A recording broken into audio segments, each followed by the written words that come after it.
Welcome to our guide on how to mute notifications from people you don't follow on Twitter using your PC. Let's go through the steps together. Step 1. Open Twitter on your PC and log into your account. Step 2. On the left side of the page, locate and click on the Notifications tab to access your notification settings. Step 3. Click on the settings icon, typically represented by a gear or 3 dots, to open the settings menu. Step 4.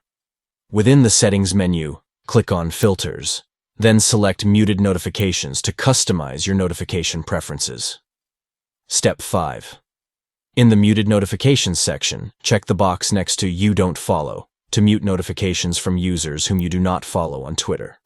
By following these steps, you can efficiently manage your notifications on Twitter by muting notifications from people you don't follow, helping you maintain a more focused and streamlined notification experience. Thank you for watching.